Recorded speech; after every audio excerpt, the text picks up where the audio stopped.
What's up, guys? God's Elite back with another video. In this video, we're continuing my top 5 videos for E3 2017. This time, we're doing the Sony Press Conference. We're going to talk about my 5 top favorite games from the press conference and what I think about them. I had a really hard time making this list just because Sony packed their press conference with some amazing looking games and what seems to be some amazing playing games. And so at my number 5 spot, and it was really hard to put these in the spots they're in, but number 5 is Days Gone, survival horror game that seems to have some stealth elements, some pretty decent mechanics so far. And kind of a contrast to what we saw last year. So last year we saw kind of the shoot 'em up version of the gameplay where he shot and killed hundreds, it seemed like, of zombies that were just trying to get him the whole time they were showing the gameplay. And in this gameplay we see more of the stealth side. So from just the cutscene at the beginning to actual gameplay, it's very seamless. It looks the same. The graphics are fantastic. And as he was driving off, he pulled up to the wolves eating the guy and said, "I feel bad for that guy," and drove off. It gave me that Witcher feel. You know, he's looking at him, and it's kind of like when you're in The Witcher and you got Geralt on the horse and you see the guy getting attacked, you just run by him, or there's some enemies and you don't want to deal with them, so you just run past them. It seemed a lot like that, and so it kind of made me happy because that's kind of what I measure games off of nowadays. The Witcher spoiled me when it comes to games, and so that's how I base whether I want to buy a game or not. And so to get that feeling made me really happy. And so as he kept playing, you know, he killed the wolf, and then he got kind of hit with that tripwire, which should have decapitated by him, by the way. The fighting techniques were pretty cool. I like the quick time events. I believe quick time events are great if used properly. When overused, I feel like it gets a little bit monotonous. And so you do the quick time event, and then you kind of get a Horizon Zero Dawn feel with he kind of looked over his friend's bike, and then he gets to see the trail that leads to his friend. And then the rest of the gameplay kind of shows us there's going to be a lot of player versus human and then player versus zombie gameplay, not just more zombie or more human. It seems very even. And so he got to activate traps set by the enemies. He got to move traps around that were set by the enemies and use them against them. You do have a rock you can throw in the game to distract people. You can silent take down people, and there is bushes you can get in that provide a stealth element. The zombies you see later on, he kind of snuck around them and used them later on to take out a camp of people so that he could get to his friend, which it shows a contrast of last year where he's shooting everybody up to where you can use these zombies to your benefit. And then at the end of the gameplay, there's this huge zombie bear that just looks like you're really going to have to tiptoe around him if you want to survive. And I just can't say enough good things. It looks like it's going to be a fantastic game. Okay, number 4 is Call of Duty WWII. I told you guys this is going to be a hard list to make. I'm going to be quick because I've tried the Days Gone stuff multiple times now, and I'm having a hard time shortening these up. But the gameplay looks amazing. We see some awesome score streaks.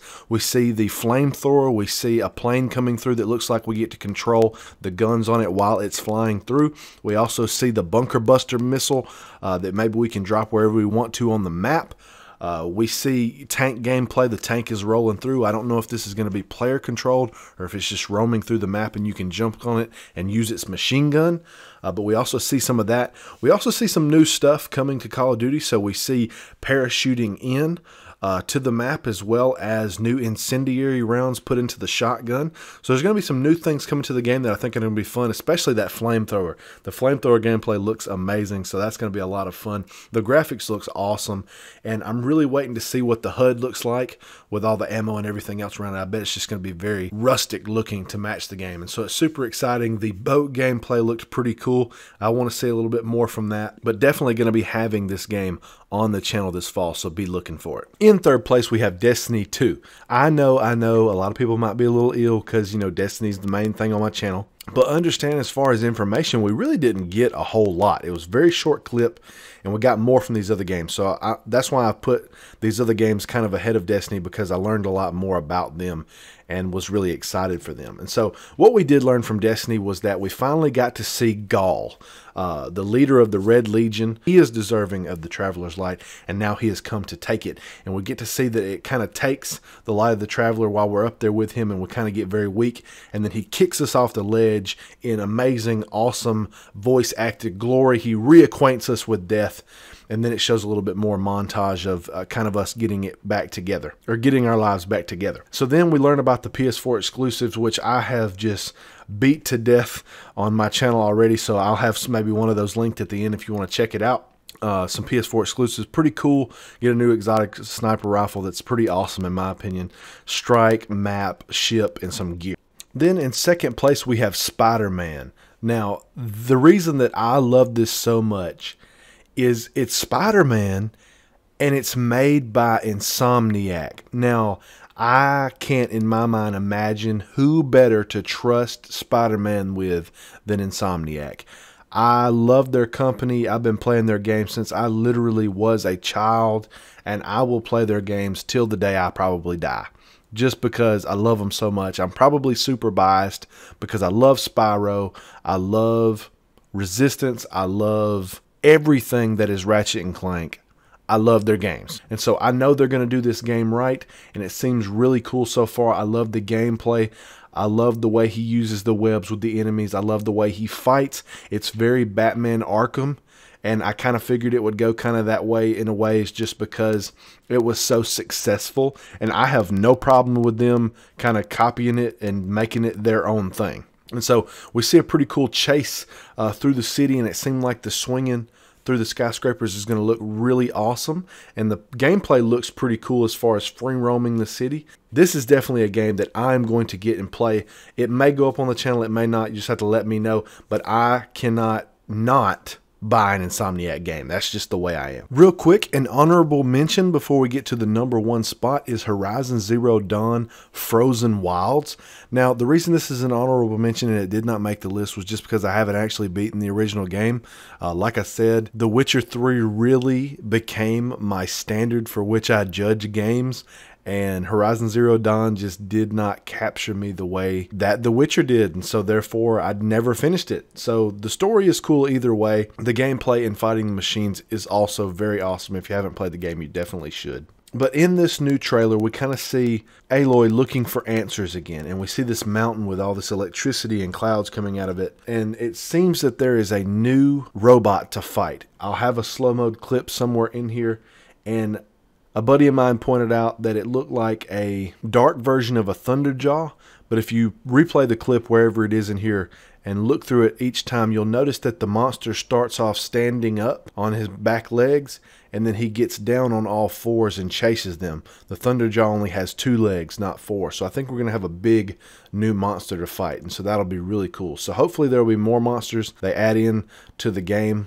to go along with the update, but we'll have to just wait and see. And numero uno is, of course, God of War. I've been playing these games for a long time. The fast combat, the crazy boss fight, it's just insanely fun. There have been so many titles, and this one looks to just make it even better. The graphics are absolutely insane. The gameplay has evolved into more of, instead of kind of like a 2D gameplay where you're just running side to side, the camera is kind of fixed. It seems more third person, and so I think it's going to be amazing. I love the new ice axe. We also get some gameplay of a shield and a little bit about the story. So we see on Cratos, he's still got the scar in his stomach, so this is not a reboot. This is a continuation of the story. Zeus and all the other Greek gods are dead, and now we're messing with some new gods. And so in the trailer, you hear one of the female characters say, the gods of these realms don't take kindly to outsiders. And so we see from this that Kratos is an outsider, and so I wonder if maybe Kratos ventures from the area that he was in before and just goes into another area on Earth, or is he literally in another realm, like he gets moved to another realm? So we just have to wait and see.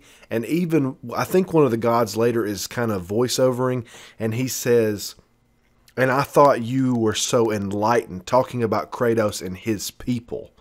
And so there's even a jar with a painting of him and his old swords from the original games. So I'm very excited to see where the story goes. I don't know what's going to happen, but that's one of the beauties of it. Not knowing and getting to play it for your first time is going to be what really makes it an amazing game. And lastly, we also get to see this huge hammer looking weapon shoved into the ground, and I hope we get to fight whatever was holding that. And then we also get to see quick video of this huge serpent in the sea that he throws his axe into the water and it doesn't come back, and then the serpent comes out and it is ginormous. But it's so funny that Cratos, the destroyer of everything, can't speak to this serpent, but his son can.